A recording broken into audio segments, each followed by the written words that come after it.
When I was a kid, I used to hear whispers about the old cemetery at the edge of town. It was a place draped in legends of spirits that wandered the graves and a shadow that loomed over the hill, always watching. The locals called it Shadow Hill Cemetery, and they warned everyone to steer clear after sundown. Naturally, I found myself drawn to it. On Halloween night, fueled by a mixture of bravery and foolishness, I decided to explore the cemetery. My friends had already backed out, citing fear of the unknown, but I felt a sense of adventure swelling inside me. Armed with a flashlight and my phone, I set off toward the cemetery, the cool air prickling my skin. The entrance was marked by an ornate iron gate, twisted and rusted with age. It creaked ominously as I pushed it open, stepping onto the gravel path that wound through the graveyard. The moon hung high in the sky, casting ghostly shadows across the tombstones that jutted from the ground like jagged teeth. As I ventured deeper into the cemetery, the air grew heavier. I felt the weight of the stories pressing down on me, each step echoing in the silence. My flashlight flickered, and I cursed under my breath, shaking it to keep it from failing. I made my way toward the highest point in the cemetery, where the shadow was said to linger, watching over the graves. Reaching the top of the hill, I paused to catch my breath. The view was hauntingly beautiful, the town spread out below me, twinkling under the starlit sky. But the peaceful scene was shattered by a low, rumbling sound that echoed through the cemetery, sending a shiver down my spine. Just the wind, I muttered to myself, but deep down, I knew that something wasn't right. I turned my flashlight toward the sound and noticed a figure standing at the edge of the trees, cloaked in darkness. It was tall, almost towering, its shape indistinct against the shadows. My heart raced as I took a step back, my instincts screaming for me to flee. "Hello?" I called out, my voice trembling. The figure didn't move, but the air grew colder around me, a frigid wind whipping through the trees. I felt as if I was being pulled toward it, an invisible force drawing me in. "You shouldn't be here," a voice whispered, echoing from the figure. "Who are you?" I asked, trying to keep my voice steady. "I am the watcher of this place," it replied, its tone low and resonant. "I guard the secrets of the dead." The gravity of its words weighed on me. I thought of all the stories I had heard, the spirits that roamed the cemetery, the unmarked graves filled with forgotten souls. "What secrets?" I pressed, my curiosity outweighing my fear. "The secrets of those who cannot rest," the figure replied, stepping closer, its features still shrouded in shadow. "They are lost, bound to this land by the pain of their past." I could see it more clearly now, a shape of swirling darkness, its form shifting as if it were made of smoke. It raised a hand, and I felt a pull in my chest, like a thread connecting us. "You can help them," it said, its voice wrapping around me like a shroud. "How?" I asked, my heart pounding in my chest. "By remembering them. By telling their stories," it urged, the shadows around it pulsating with energy. I hesitated, thinking of my friend's warnings and the tales of those who had disappeared into the night, never to return. "But what if I don't want to?" I challenged, my fear surfacing. "You cannot escape the truth," it said, the shadows swirling more fiercely. "Their pain will follow you until you face it." Just then, the ground trembled beneath my feet, and I stumbled back, losing my balance. The figure loomed closer, its eyes glowing with an ethereal light. "The past cannot be buried," it warned. "You must listen to them." I turned to run, but the shadows reached out, wrapping around my ankles, holding me in place. "Let me go!" I shouted, panic rising in my throat. "You are not alone," the figure said, its voice echoing in the darkness. "They are all around you." Suddenly I heard whispers, soft, mournful voices calling out from the shadows. "Help us," they begged, their words laced with sorrow. "We are forgotten."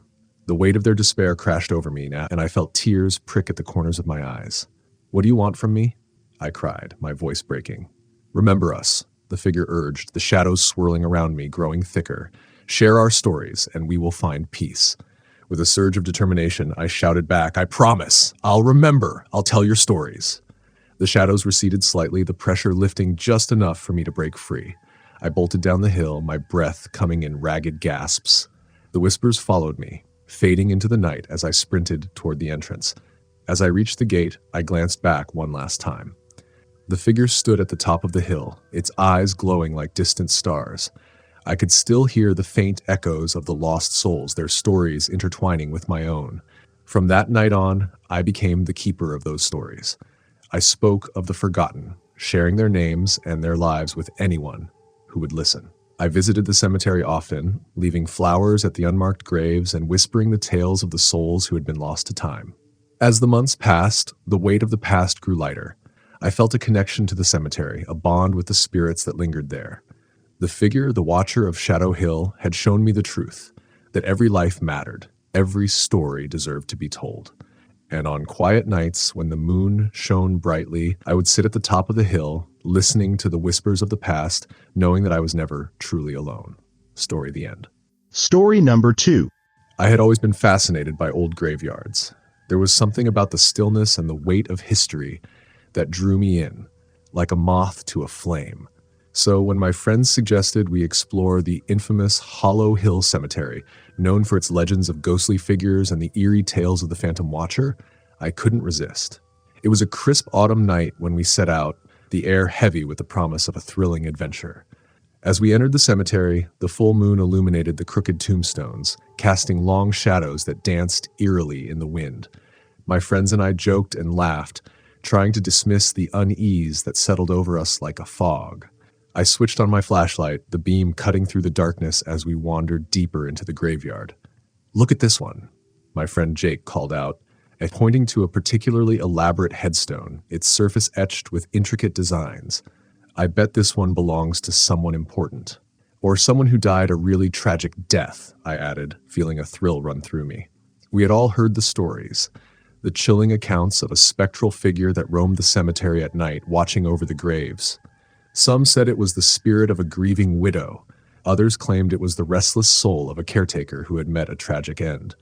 As we explored, I couldn't shake the feeling that we were being watched. The air felt thick and charged, and an unsettling silence enveloped us, broken only by the rustling leaves and the distant hooting of an owl. We reached a clearing where a large oak tree stood, its gnarled branches stretching out like skeletal fingers. Beneath the tree was a small, unmarked grave, its headstone worn away by time. "This is where they say the Phantom Watcher appears," Jake said, his voice barely above a whisper. I felt a shiver run down my spine. "What's supposed to happen?" I asked, half-heartedly hoping to dismiss the creeping dread that settled over me. "They say if you stand here long enough, you'll see him," he replied, his eyes wide with excitement. "See who?" I pressed, already knowing the answer. "The Watcher. He's supposed to appear when the moon is high and full, like tonight," Jake explained, glancing nervously at the sky. I scoffed, trying to mask my fear with bravado. "Sounds like a load of crap," I said, though deep down I felt a twinge of apprehension. As we stood around the unmarked grave, I began to feel an unnatural chill in the air. The temperature dropped suddenly, and I could see my breath in the moonlight. "Is it just me, or is it getting colder?" I asked, rubbing my arms to ward off the chill. "Yeah, it's a bit nippy," Jake admitted, glancing around as if expecting something to jump out at us. Suddenly, a low, mournful sound echoed through the cemetery, sending a jolt of fear through me. It was as if the very earth itself was groaning, a sound filled with sorrow and despair. "What was that?" I asked, my heart racing. "Probably just the wind," Jake said, though I could hear the uncertainty in his voice. We continued to stand in the clearing, the tension palpable as the minutes dragged on. I felt my skin prickling with unease, the sense of being watched growing stronger. I wanted to leave, but curiosity held me captive. And then, as if summoned by my thoughts, I saw him. A figure emerged from the shadows, cloaked in darkness, his features obscured. He stood at the edge of the clearing, his gaze fixed on us. My heart thundered in my chest as I gripped my flashlight, the beam wavering in my trembling hands. "Is that?" I whispered, my voice barely audible. "Don't look away," Jake urged, his eyes wide with fear. The figure took a step forward, and I could see the outline of a face, pale and gaunt. "What do you want?" I called out, my voice shaking. "Protect the graves." The figure rasped, his voice echoing in the night. "What?" I asked, my breath hitching in my throat. "Leave now," he warned, raising a bony hand toward us. A cold wave washed over me, and I felt an overwhelming urge to flee. Without thinking, I turned and ran, my friends following close behind. We stumbled through the tombstones, heart racing, desperate to escape the presence that seemed to linger just behind us. As we reached the cemetery gates, I risked a glance back.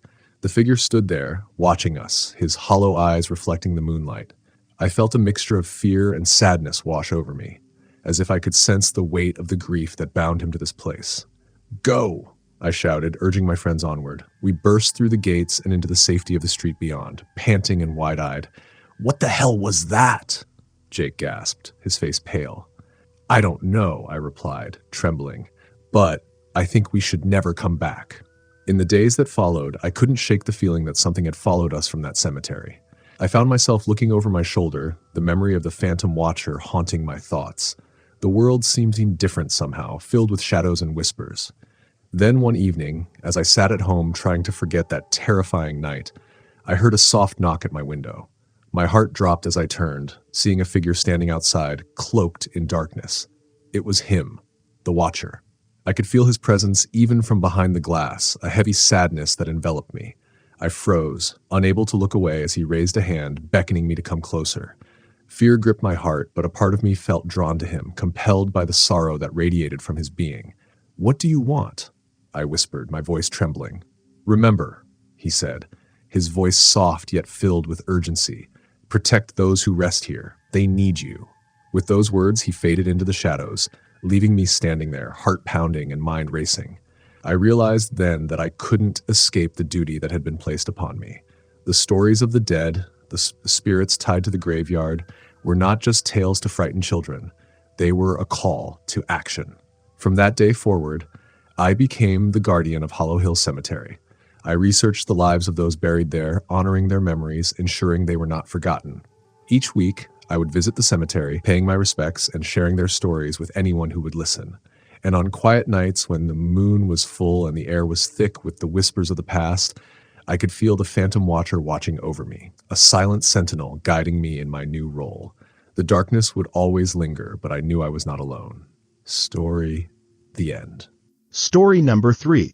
I took a job as a night guard at Redwood Cemetery. It wasn't my dream gig, but it paid well, and all I had to do was walk the grounds from midnight to 6 a.m. Piece of cake, right? Or so I thought. On my first shift, the guy I was replacing, an old-timer named Gary, pulled me aside before leaving. "Listen," he said, his voice low. "If you see a lantern swinging in the cemetery, you follow it until it stops. Don't question it. Just do it. And whatever you do, don't let the lantern go out of your sight. Understand?" I laughed it off, thinking he was just trying to spook the new guy. But Gary didn't laugh back. He just gave me a look, a serious, haunted look, and left without saying another word. The first few hours of my shift were uneventful. I wandered between rows of old gravestones, the beam of my flashlight bouncing off cracked marble statues. It was a chilly, quiet night, and the only sounds were the crunch of dead leaves under my boots and the distant rustling of wind through the trees. At around 2:30 a.m., things changed. I saw it, just at the edge of the cemetery, near the older section. A dim, flickering lantern swinging gently in the dark. It bobbed along as if someone was carrying it, though I couldn't see anyone holding it. Gary's warning echoed in my mind, and I felt a chill crawl up my spine. But curiosity got the better of me. I switched off my flashlight and started following the lantern. It moved slowly at first, leading me deeper into the graveyard. The farther I went, the older the graves became. Tombstones so weathered their inscriptions had long faded. The lantern floated ahead, flickering with every gust of wind, but always staying just out of reach. It finally came to a stop near an open grave, a pit dug deep into the earth, waiting for its next occupant. The lantern hovered at the edge, swaying gently, casting long shadows across the hole. I stood there staring at the dark pit, and that's when I heard it. A voice. "Help me." It was faint, muffled, like someone buried beneath the earth. My heart stopped. I shined my flashlight down into the grave, but it was empty, just black soil and the scent of damp earth. "Please, help me." The voice whispered again, more desperate this time. I wanted to run. Every instinct screamed at me to leave, but something held me there, as if the air around me had thickened, rooting me to the spot. Then I saw it. At the bottom of the open grave, a pale hand pushed through the dirt, fingers twitching, clawing at the air, trying to pull itself free. I stumbled back in horror as more hands began to appear, breaking through the soil, reaching for the surface. Voices grew louder, overlapping in a twisted symphony of desperate pleas. "Help us! Don't leave us!" The lantern flickered wildly, and that's when I noticed something even worse. The shadows weren't just from the grave, they were moving, shifting on their own, slithering across the ground like snakes. They reached out toward me, stretching long and thin as if they were alive. The lantern suddenly dimmed, the flame shrinking to a tiny, flickering ember. My heart raced as I realized what Gary's warning really meant. If the lantern goes out, I'm done for. I grabbed a nearby branch and leaned over the edge of the grave, waving it wildly at the shifting shadows.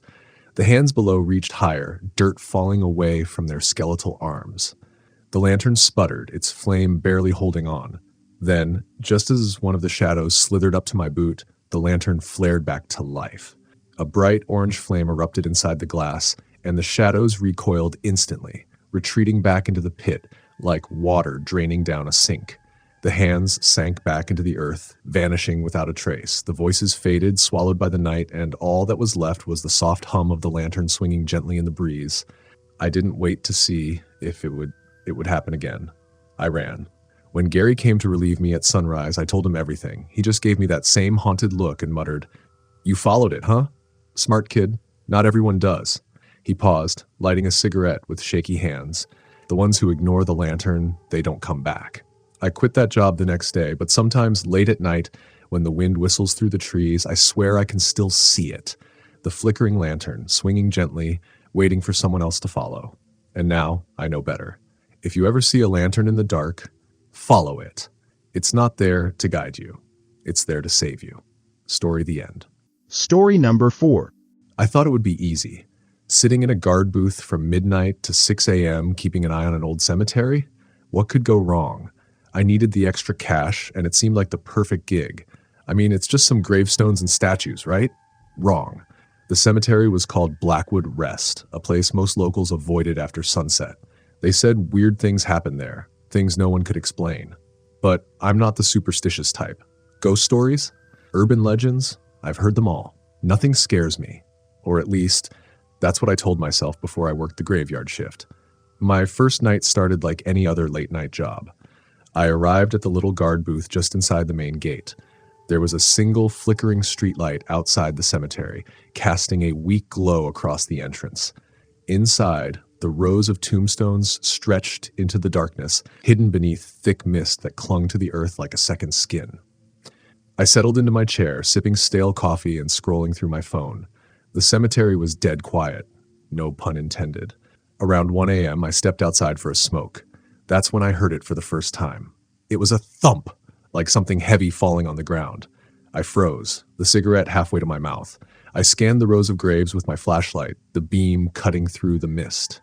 Nothing, just tombstones and silence. Then I heard it again. Thump, thump, shuffle, thump. It sounded like footsteps, heavy ones. I told myself it was probably an animal, maybe a stray dog, but something felt off. The air around me got colder, and the hair on the back of my neck stood on end. I turned toward the sound, aiming my flashlight down the path. That's when I saw it. There, about 20 feet away, was a figure. It was slouched, dragging its foot behind it as it walked between the graves. The mist curled around its legs, and even though I couldn't see its face, I knew something was wrong. The way it moved, it wasn't natural. It was stiff, jerky, like a puppet on strings. "Hey!"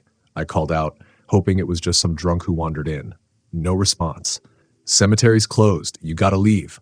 I shouted again, but the figure kept moving, dragging itself deeper into the cemetery. I should have stayed in the booth. I should have ignored it. But instead, I grabbed my flashlight and followed. The path twisted between the gravestones, and the mist grew thicker the farther I went.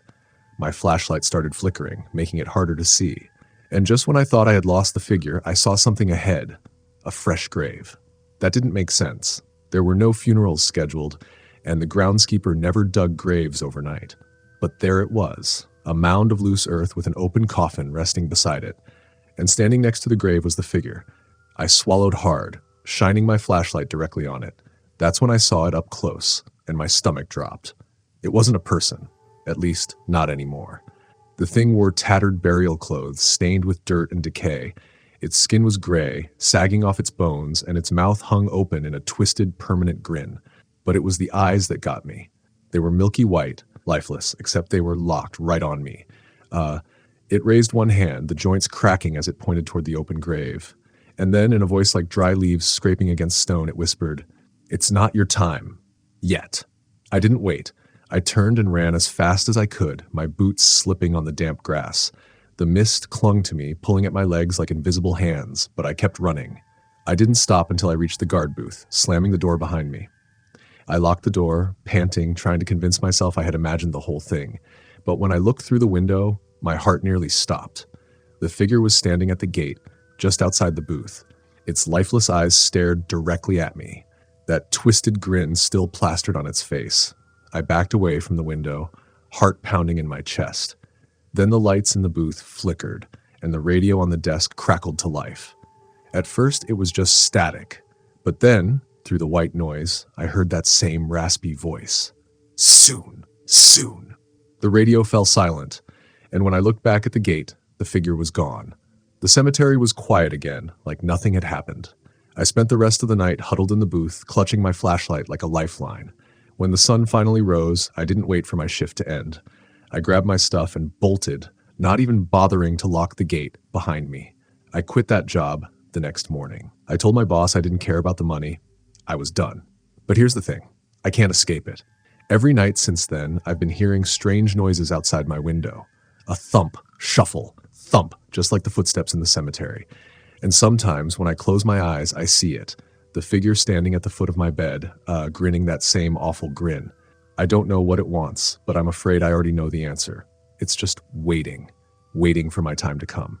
Story the end. Story number 5. It was a crisp autumn night, the kind where the air is thick with the scent of damp earth and decaying leaves. I found myself wandering through Hollow Creek Cemetery, a place I had heard whispers about for years. They said it was haunted, that the souls of the forgotten lingered there, unable to find peace. My friends dared me to go, laughing as they shared ghost stories around the bonfire. I accepted the challenge, armed with nothing but a flashlight and my phone. As I pushed through the rusted iron gates, a shiver ran down my spine. The moon hung low, casting eerie shadows across the grave markers. I flipped on my flashlight, the beam slicing through the darkness and illuminating the path ahead. Tombstones jutted from the ground like jagged teeth, their inscriptions faded and worn. I took a deep breath, trying to calm my nerves. I wandered deeper into the cemetery, my footsteps echoing against the silence. The wind whispered through the trees, sounding almost like distant voices. I chuckled nervously, brushing off the sensation as my imagination running wild. But as I passed a particularly old grave, I felt a sudden chill, as if someone or something was watching me. I shone my flashlight on a crumbling headstone, reading the name, Elizabeth Graves, 1822 to 1885. A wave of sadness washed over me. She was just a name, but there was something in the way her stone was adorned with wilting flowers that made her feel real. Suddenly, a gust of wind swept through, rustling the leaves and causing the nearby trees to creak ominously. I felt compelled to kneel down and examine the grave more closely. As I brushed away the leaves, I uncovered a small weathered box hidden beneath the earth. My heart raced as I lifted it, feeling its cold, smooth surface against my palm. I pried it open, revealing a delicate silver locket, tarnished and old. The moment I touched it, a sensation coursed through me, a mix of warmth and dread. "Elizabeth?" I whispered, half expecting a response. Instead, the night air grew still. I looked around, my breath quickening. "This isn't funny," I muttered, trying to shake off the growing sense of unease. But deep down, I felt an inexplicable connection to this grave, as if Elizabeth was trying to reach out to me. Suddenly, the locket sprang open on its own, revealing two small portraits, a woman in a long gown and a man in a suit. They looked incredibly happy, their faces glowing with joy. But as I studied the pictures, the joy turned to sorrow. The man's expression shifted, his eyes darkening, as if he were pleading for help. "What do you want from me?" I shouted, my voice trembling in the night. The wind howled in response, and the temperature dropped even further. Shadows began to gather around me, creeping closer, their forms shifting and writhing as if they were alive. "Help us," a voice echoed, low and mournful. I turned sharply, scanning the darkness for the source, but all I saw were the outlines of graves casting long, eerie shadows. "Who are you?" I called out, my voice echoing back at me. "What do you need?" "The locket." The voice continued, growing fainter. "Find the truth." My heart raced as I clutched the locket tighter, the weight of their words settling over me like a heavy blanket. I stumbled back, feeling an unseen force tugging at me, urging me to uncover whatever secret lay buried with Elizabeth. Okay, I'll help," I shouted into the darkness, my resolve faltering. I felt a rush of energy surge through me, and the shadows danced wildly, swirling around the cemetery. The cold intensified, and I could see my breath in the air, misting before me. As if in response, the locket warmed in my hand, pulsating like a heartbeat. I dropped to my knees, digging frantically at the earth around the grave. My fingers scraped against something hard, and I gasped as I unearthed a small, rusted key. It was old and worn, its surface covered in grime. My heart raced as I looked up, scanning the graves around me. "There must be a lock it opens," I murmured, my mind racing. I felt like I was being pulled toward another tombstone, one further back in the shadows. The name etched into the stone was barely legible, but I could make out the last name. Hawthorne. I dashed toward it, my flashlight beam dancing across the grave. It felt significant, like a part of the puzzle I needed to solve. As I neared, I noticed a small metal box built into the ground, its lock tarnished and old. My hands trembled as I inserted the key, turning it slowly. With a loud click, the box popped open, revealing a collection of letters, yellowed and fragile. I quickly rifled through them, my heart racing with each discovery. The letters told a story of love, betrayal, and heartbreak between Elizabeth and her true love, Thomas Hawthorne. They had been separated by circumstances, a family feud tearing them apart. But the last letter struck me cold. It was written in a frantic hand, detailing a plan to escape together. It ended abruptly with the words, "If only I could find the locket again." I looked down at the locket, the truth hitting me like a wave. Elizabeth and Thomas had been separated by death, their love never realized. She had been searching for him, trapped in the cemetery, unable to find peace. As I processed the weight of their story, a warmth enveloped me. The shadows began to recede, the air around me lightening. "Thank you," the voice whispered, softer now, filled with gratitude.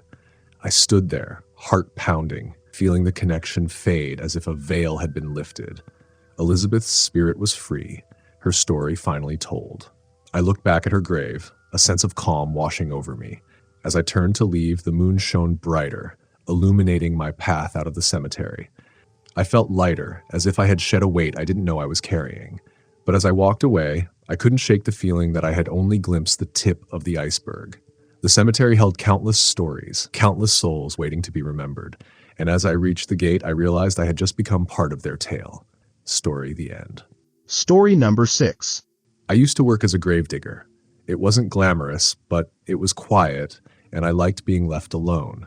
That changed after what happened on a rainy October night, a night I'll never forget. It started with a simple assignment. I had to dig a fresh grave before morning for a burial scheduled at dawn. The grave was in the farthest part of the cemetery, surrounded by some of the oldest tombstones. The rain was coming down hard. The ground was soft and slippery, and the night felt heavier than usual, like something was pressing down on me. I started digging, the steady thunk of my shovel the only sound cutting through the downpour. But then I heard it, a whisper. At first I thought it was just the wind sweeping through the trees, but it wasn't. It was faint, distant, like someone muttering just below the surface of the earth. I stopped digging, heart pounding, and listened. Not yet. Too soon. The voice was raspy, dry, like it had been buried for years. I looked around, expecting to see someone playing a prank, but the cemetery was empty, just rows of tilted gravestones and shadows stretched thin under the rain. I told myself it was my imagination. I had been working late shifts for too many nights in a row, and the rain was messing with my mind, so I went back to digging. The whispers grew louder. "He knows. Don't let him finish." I froze, clutching the shovel tighter. The sound wasn't coming from above ground. It was coming from below, as if the earth itself was speaking. My breath hitched, and I wiped the rain from my eyes, peering down into the half-dug grave. That's when I saw it. Something shifted beneath the wet soil, a pale, writhing hand. It wasn't quite human. The fingers were too long, the nails blackened and cracked, the hand twisted unnaturally, clawing at the dirt from underneath, as if desperate to reach the surface. I staggered back, slipping in the mud. Before I could react, the hand vanished into the earth, as if it had never been there at all. I wanted to run, but my feet wouldn't move. My mind told me to leave, to forget this job, but a strange compulsion kept me rooted in place. I felt like I had disturbed something ancient, something that shouldn't have been touched. And then the ground beneath me shifted. The mud bubbled and churned, as if something was crawling just below the surface. Dozens of voices rose in a twisted, overlapping chorus. "He sees us. He knows. Cover the earth. Keep them buried." Suddenly, the edges of the grave collapsed, and I stumbled, falling onto my knees. The dirt beneath me rippled, and many hands, pushed up from the mud, grasping, writhing, dragging themselves toward the surface. I scrambled to my feet, slipping and sliding in the rain, heart hammering in my chest. That's when I saw their faces. Sunken, hollow-eyed figures peered through the mud, their mouths stretched in silent screams. They were everywhere, beneath every grave, under every tombstone, trapped, desperate, and now awake. Their whispers filled my ears, swirling inside my head, making it hard to think. Bury it back. Cover it now, before it's too late. I didn't need to be told twice. I grabbed the shovel and frantically began tossing dirt back into the grave. My hands were shaking, and every scoop felt heavier than the last. The voices screamed in unison, but as more dirt filled the hole, they began to fade, growing softer and more distant. The ground settled, the whispers faded to nothing. For a moment, I stood there in the rain, panting, staring at the now filled grave. My clothes were soaked, my hands caked with mud, but it was over. The cemetery was silent again. I quit the next morning. Didn't even collect my last paycheck. Whatever was buried in that grave, whatever I almost unleashed, wasn't meant to see the light of day. I don't know what it was, and I don't care. All I know is when I walk past cemeteries now, I keep my head down and my distance, because sometimes the dead are better left undisturbed. Story the end. Story number 7. Everyone in town knew the story of Old Tom, the cemetery caretaker. He had been digging graves at Hollow Pine Cemetery for over 40 years, and he never missed a shift, rain, snow, or storm. But Old Tom had one rule: get out before the graveyard speaks. He'd say it to anyone staying too late, his voice raspy and serious. People thought it was just the ramblings of an old man. I did too until the night I ignored his warning. It was a dare. My friend Lisa bet me $50 that I wouldn't stay in the cemetery until sunrise. I told her it was the easiest money I'd ever make. A night among some old tombstones? No problem. So at midnight, I hopped the iron gate with my flashlight and a thermos of coffee. The place was huge. Rows of graves stretched into the darkness, interrupted only by a few crumbling mausoleums and statues of angels covered in moss. The moon was hidden behind thick clouds, and a low mist snaked between the graves, cold and damp against my skin. I found a stone bench near the center of the cemetery and settled in. It was quiet, too quiet. No owls, no insects, just the occasional creak of tree branches. I kept checking the time on my phone. 12:47 a.m. An hour in, and nothing weird had happened. Easy money, I thought. But then I saw someone in the distance. A hunched figure was moving between the graves, dragging a shovel behind him. The metal scraped against the stone path with a long, grating sound that sent shivers down my spine. I shined my flashlight toward him, and when the beam hit, I recognized the old man. It was Old Tom, the gravedigger. He shuffled closer, his face shadowed beneath a wide-brimmed hat. His clothes were worn and stained with dirt, as if he had just come from digging another grave. His pale blue eyes locked onto mine, and there was something unsettling in the way he looked at me, like he wasn't just annoyed to see me, but worried. "You need to leave," he said in a low, urgent voice. I rolled my eyes. "I'm fine, old man. Just here to win a bet." Tom shook his head slowly, gripping the handle of his shovel. "The graves don't like visitors after midnight." "Right," I said with a smirk. "And what? The tombstones are going to come to life and dance." Tom leaned closer, his eyes narrowing. "It's not the stones you need to fear. It's the ones beneath them. They don't rest easy." He stepped closer, his voice dropping to a harsh whisper. "If you hear digging that isn't me, run. Don't look back. Just you understand?" I didn't respond, but the old man's words stuck with me. I watched as he shuffled off into the mist, disappearing between the graves. I shook it off. Just an old man being dramatic, I told myself, but something about his warning gnawed at me, like a splinter lodged deep in my mind. I checked at the time again, 1:15 a.m. Only a few more hours. That's when I heard it. The sound was faint at first, just a soft scritch of metal against earth.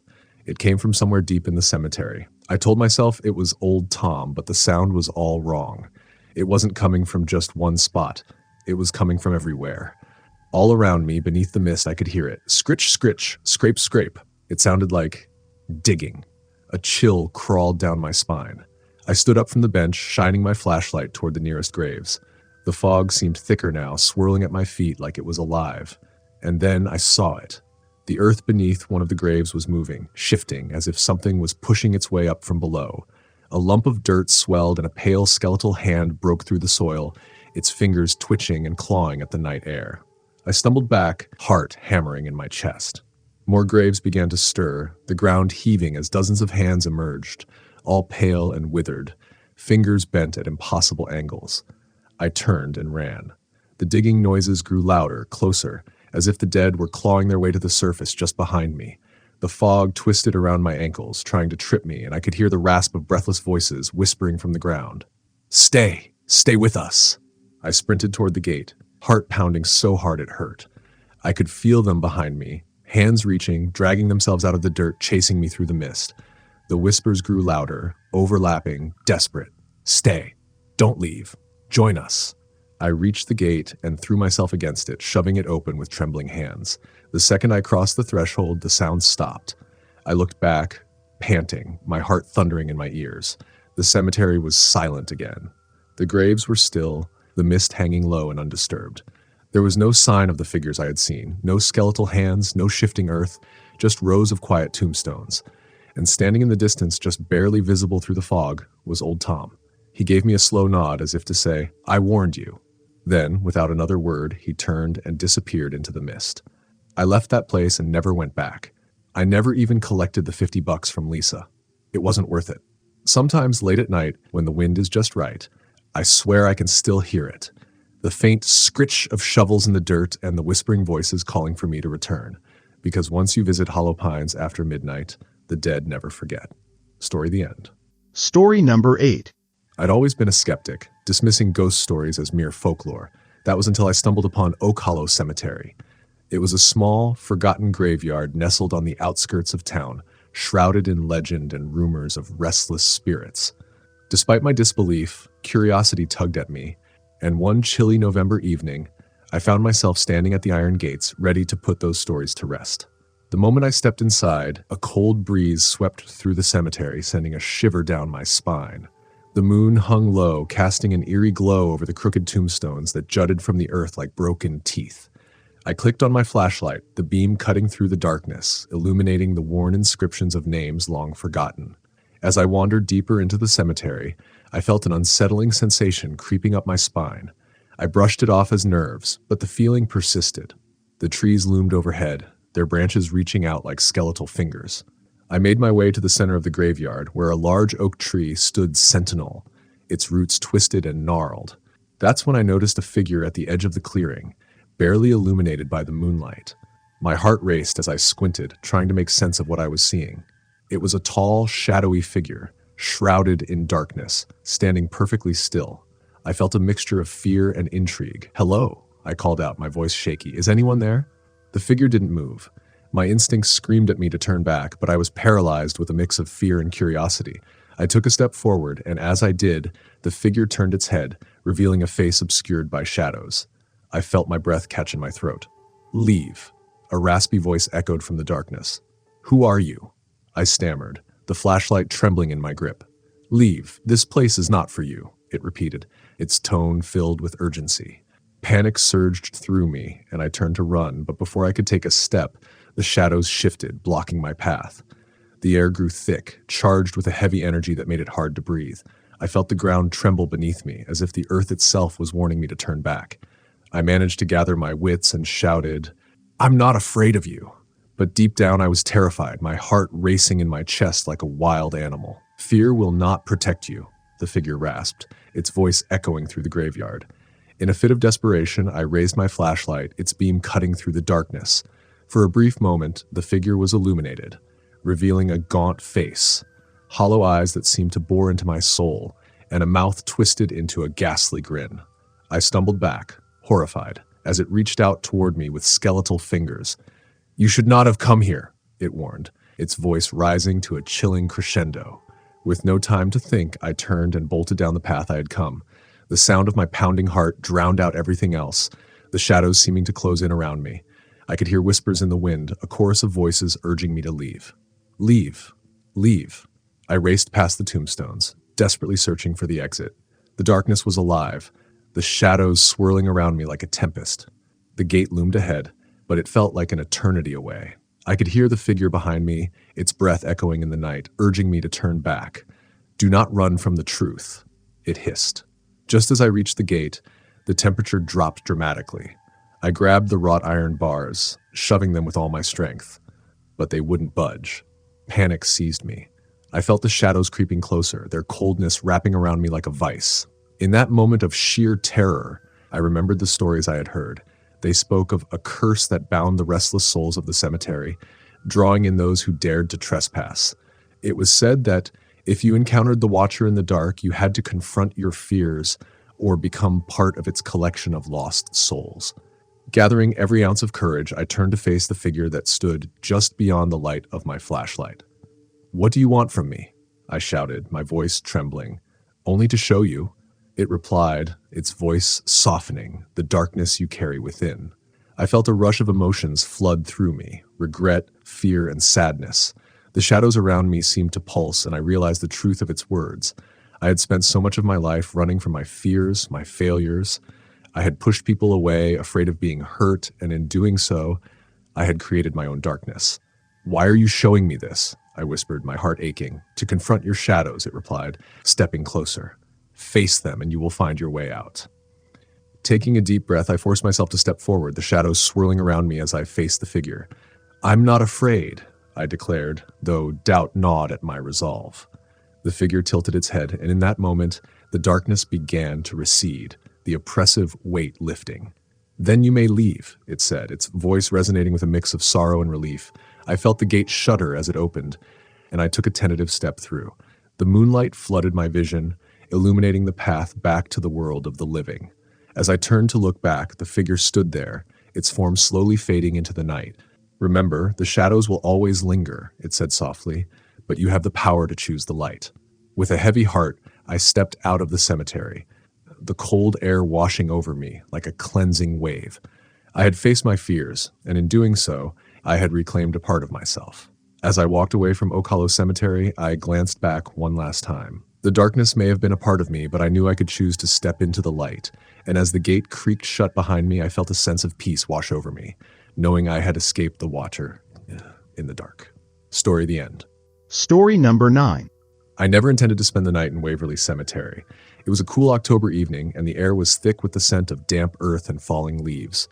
A group of us had come to the cemetery for a late-night thrill, drawn by stories of strange occurrences and ghostly sightings. Most of my friends had chickened out, but I wanted to prove I was brave enough to handle it. The moon was high in the sky, casting an eerie light over the rows of headstones that jutted from the ground like jagged teeth. Armed with nothing but a flashlight and a sense of bravado, I entered the graveyard, my footsteps echoing in the stillness. As I ventured deeper, the shadows seemed to dance around me, and the wind whispered secrets through the trees. I couldn't shake the feeling that I wasn't alone.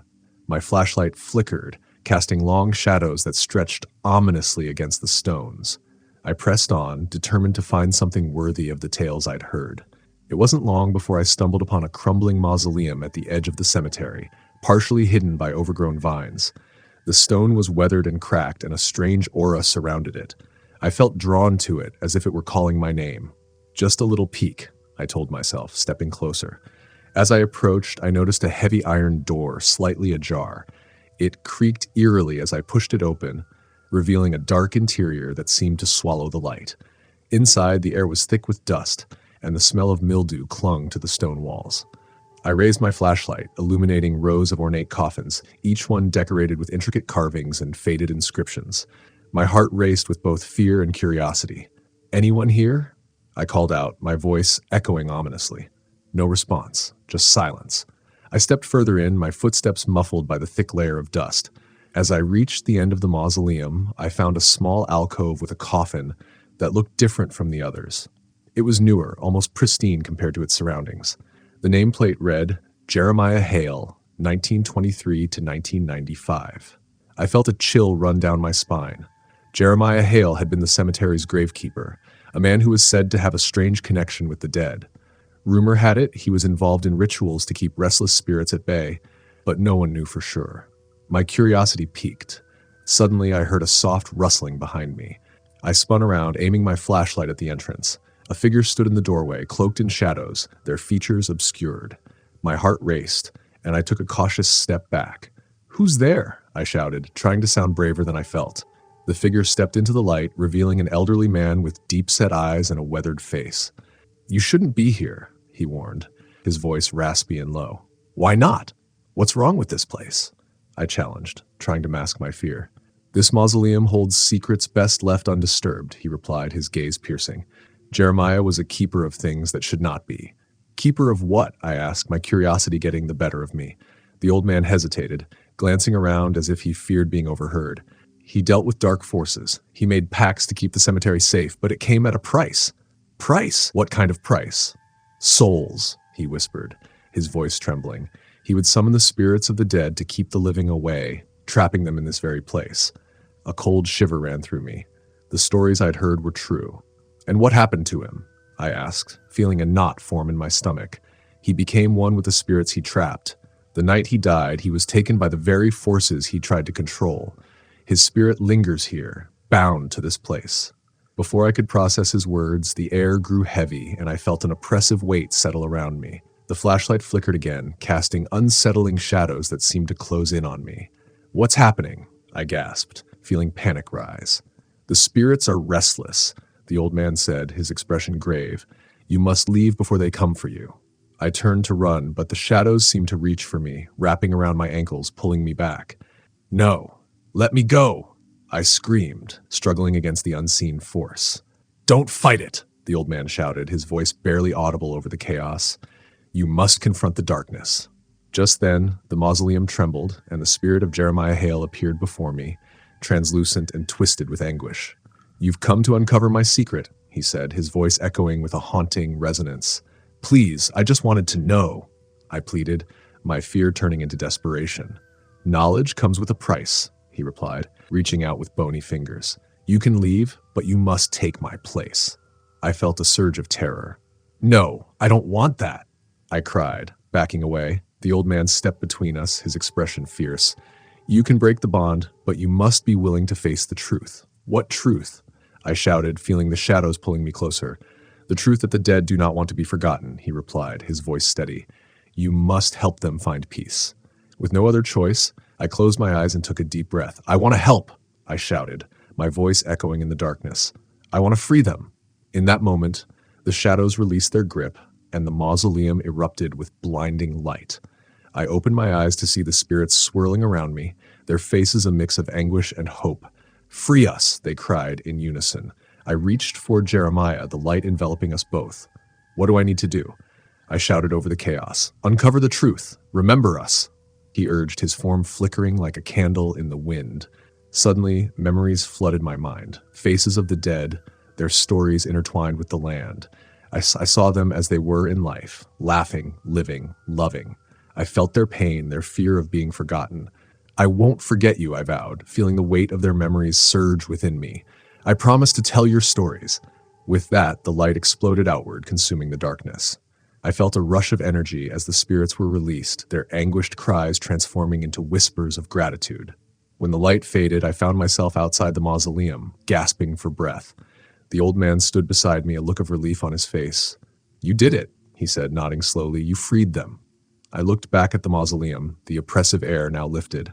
What about Jeremiah? I asked, feeling a sense of loss. He will finally rest, the old man replied. He needed someone brave enough to confront the truth. As I walked away from Waverly Cemetery, I felt a strange sense of peace. The stories of the dead would live on through me, and I would honor their memories. I had faced the darkness and emerged stronger, a guardian of the forgotten. Story the end. Story number 10. This happened when I was 17, on a stupid dare, like most bad ideas. My friends and I decided to sneak into Black Hollow Cemetery at night. At the center of the cemetery was a crypt, an old stone structure sealed shut for decades. The locals said it belonged to the Lawson family, but no one knew why it had been abandoned for so long. The story was that something evil lived inside, and once it saw you, it would follow you everywhere. We thought it was just small-town nonsense. So, of course, the dare was to open the crypt and stay inside for 10 minutes. Easy, right? That's how I found myself standing in front of the Lawson crypt at 2 a.m., flashlight in hand. My friends, Matt and Sarah, stayed outside, laughing nervously. The stone door was cracked open just enough to squeeze through. I took a deep breath, muttered, "You guys owe me pizza if I survive," and slipped inside. The air changed the moment I stepped through the gap. It was wrong.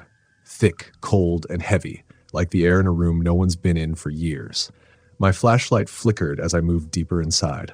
The walls were lined with dust-covered stone coffins, each with strange carvings that looked ancient, symbols I couldn't understand. But It wasn't the carvings that scared me. It was the silence. It was too quiet. No sounds from the outside, no wind, no creaking stones, just nothing. I reached the back of the crypt, where a single coffin lay on a raised platform. The name on it had been scratched out, leaving deep gouges in the stone. And then I heard it. Tap, tap. A soft, deliberate knock coming from inside the coffin. My heart nearly stopped. I wanted to believe it was just my imagination, but then it came again. Tap, tap, tap, like someone gently rapping on the lid from the inside. I stumbled back, flashlight shaking in my hand, and that's when I saw something. A figure crouched in the corner of the crypt. It was small, about the size of a child, but twisted and hunched, its limbs unnaturally long. Its skin was pale, stretched tight over bones, and its eyes, God, those eyes. They were wide and sunken, glowing faintly in the darkness, and they were locked right on me. I couldn't move. I couldn't even breathe. The thing smiled, a slow, deliberate grin that stretched far too wide, showing rows of yellowed teeth. It tilted its head as if curious and slowly raised one bony finger to its lips. Shh. The air grew even colder, and the walls seemed to press in closer. The thing shuffled toward me, dragging its long limbs across the stone floor, the faint sound echoing in the suffocating silence. I tried to scream, but nothing came out. My legs finally listened, and I bolted toward the entrance. I squeezed through the cracked door, heart slamming in my chest, and collapsed onto the grass outside. Dude, what happened? Matt asked, wide-eyed. Did you see anything? Sarah added, her voice shaky. I could barely get the words out. Something's in there. It saw me. They laughed, thinking I was messing with them. But when I looked back at the crypt, I saw it, just for a second. A pale hand slipped through the crack in the stone door. Thin, skeletal fingers curled slowly around the edge, almost like a wave goodbye. And then just as quickly it was gone. I ran. We all did. None of us spoke on the way back, and we swore never to talk about it again. But the worst part, it followed me. That night, I woke to the sound of tapping on my bedroom window. I live on the second floor. There was no way anyone could be outside, but when I peeked through the blinds, I saw it. Those wide, glowing eyes staring in at me from the darkness. And the grin. Always that grin. Since that night, it's been with me. Every time I'm alone, I feel it watching. I'll catch glimpses of it in reflections, just for a second. Those hollow eyes and that terrible smile. It never gets closer, but it never leaves either. I don't know what it wants, but every night, I hear the same sound. Tap, tap, tap. And one day, I'm afraid I'll forget to lock the door. Story the end. Story number 11. I always thought cemeteries were peaceful places, until I spent the night in one. That was the night I learned some graves are better left alone. It started when my friend Jake dragged me along for one of his ghost hunting adventures. Jake loved chasing down haunted legends, and Hollow Oak Cemetery was the perfect target. Supposedly, somewhere deep in the cemetery was an unmarked grave. No headstone, no flowers, just bare dirt. The legend said that if you stood on that grave at midnight, the ghost would whisper your name. It sounded like nonsense, but Jake was obsessed. He made it sound easy. Find the grave, stand on it, listen. No big deal. I didn't want to be a coward, so I went with him. We climbed the rusty iron gate just after 11:30 p.m. The cemetery stretched on for what felt like miles. An endless sea of cracked headstones and tilted statues, half swallowed by weeds. The moon was hidden behind thick clouds, and every gust of wind carried a strange, low hum, as if the cemetery was breathing. We wandered for a while, looking for anything that resembled the unmarked grave. Jake was loving every second of it, but the deeper we went, the heavier the air seemed to get. My flashlight beam wavered, and the silence around us was suffocating. Finally, we found it. A patch of bare earth, right in the center of a ring of old, leaning gravestones. There was no marker, just a wide, uneven mound of dirt that looked like it had been dug and refilled too many times. "This has to be it," Jake whispered, his eyes gleaming with excitement. He turned to me, grinning. "Midnight's almost here. You go first." I rolled my eyes, but I wasn't about to back out now. I stepped onto the dirt, feeling the ground sink slightly beneath my weight. The air around me felt colder, sharp, like needles against my skin. Jake checked his phone. 2 minutes to midnight. Just stand still and listen. I stood there, heart pounding, staring out into the sea of graves. The wind had stopped completely. Even the crickets had gone silent. For a moment, all I could hear was my own breathing. Then, just as the clock hit midnight, I heard it. A voice, so faint it was like a whisper carried on the wind. It said my name. Ethan. I froze. The voice was raspy and distant, like someone calling from underground. I looked at Jake. but he was standing several feet away, eyes wide with disbelief. Did you hear that? I stammered. Jake nodded, his face pale. Dude, it said your name. Before I could react, the ground beneath me shifted, like something was moving under the dirt. I jumped back just as the earth began to crack, splitting open with a slow, grinding sound. A foul, cold air rushed up from the ground, smelling of rot and decay. Then I saw it. A hand. Gray and withered, the skin stretched tight over bone. It shot out of the earth, fingers twitching, clawing at the surface. Another hand followed, gripping the edge of the cracked ground, pulling something up from beneath. Jake screamed, "We need to go!" But I couldn't move. My legs felt rooted to the ground as the thing dragged itself out of the grave. It wasn't just a body, it was wrong. Its face was twisted, sunken, as if it had been buried for centuries. But its eyes were alive, pale, empty, and locked right on me. Ethan. The voice rasped again. This time it came from the thing's cracked, decayed mouth. Jake grabbed my arm, yanking me backward. "Run, man, run!" We bolted, the sound of crumbling earth and dragging limbs close behind us.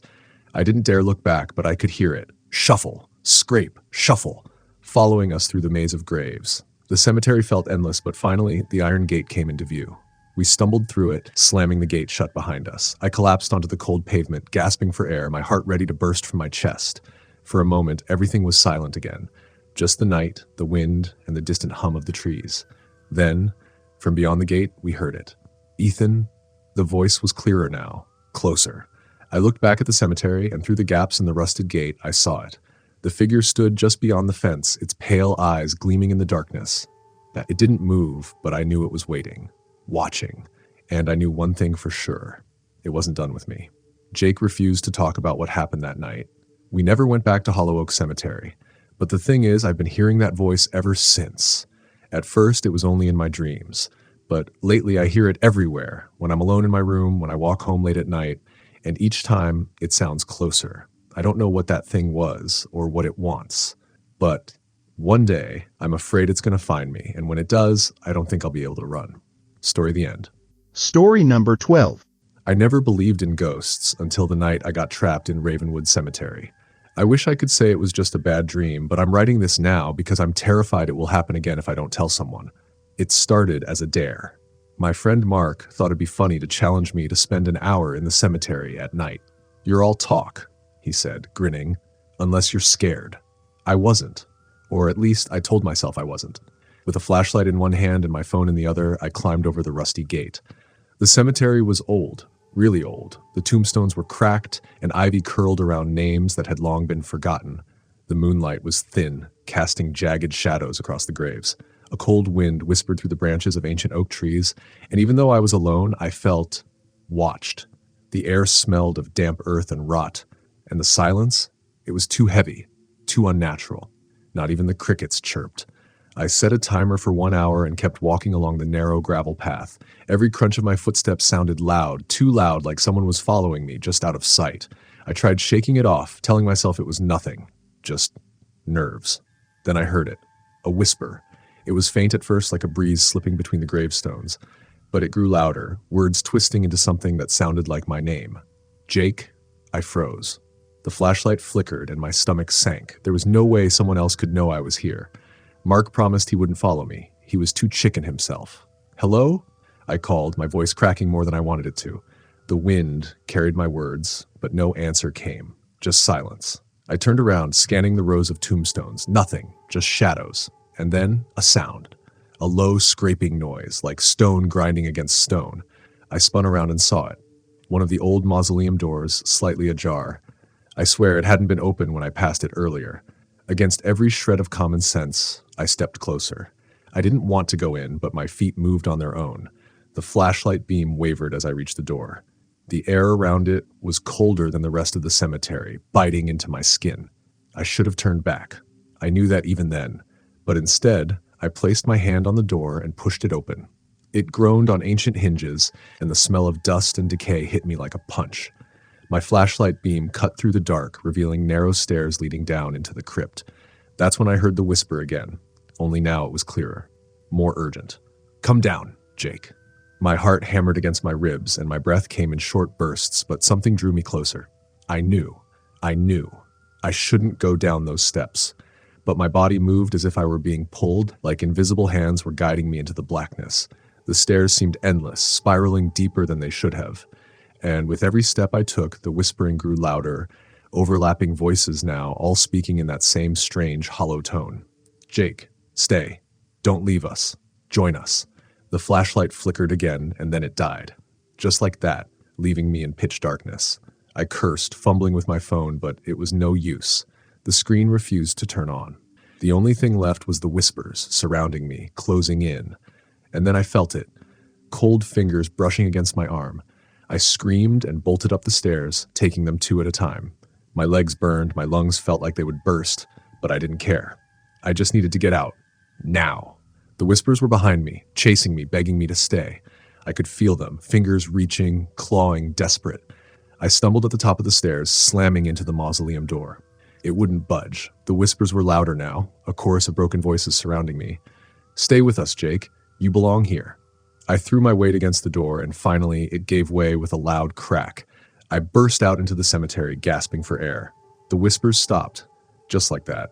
The night was still again, as if nothing had happened. But I knew better. I ran for the gate, heart pounding, every instinct screaming that something was still behind me. When I reached the gate, it swung open easily, another thing that didn't make sense. It had been rusted shut earlier. I didn't stop to think about it. I sprinted out, not stopping until I reached the street. When I finally caught my breath, I glanced back toward the cemetery. It was quiet, still shrouded in shadow, but as I stared, I noticed something that made my skin crawl. At the edge of the cemetery, just behind the gate, was a figure, a pale shape, standing perfectly still. It was hard to see in the dark, but I knew it wasn't human. Its eyes, they were hollow, 2 empty voids staring right at me. Then it smiled. Not a friendly smile, a grin full of malice and hunger. I didn't wait to see what it would do. I turned and ran all the way home, slamming the door behind me. I locked every window, every door. But it didn't matter. I know now that I brought something back with me. I can hear it. At night, when the house is quiet, the whispers start again, soft at first, just like they were in the cemetery. Jake, come back. And sometimes when I look in the mirror, I see it. That same figure, standing behind me, smiling that terrible empty smile. I don't think I have much time left. If you ever find yourself at Ravenwood Cemetery, do yourself a favor. Stay away from the mausoleum. And whatever you do, don't listen to the whispers. Story the end.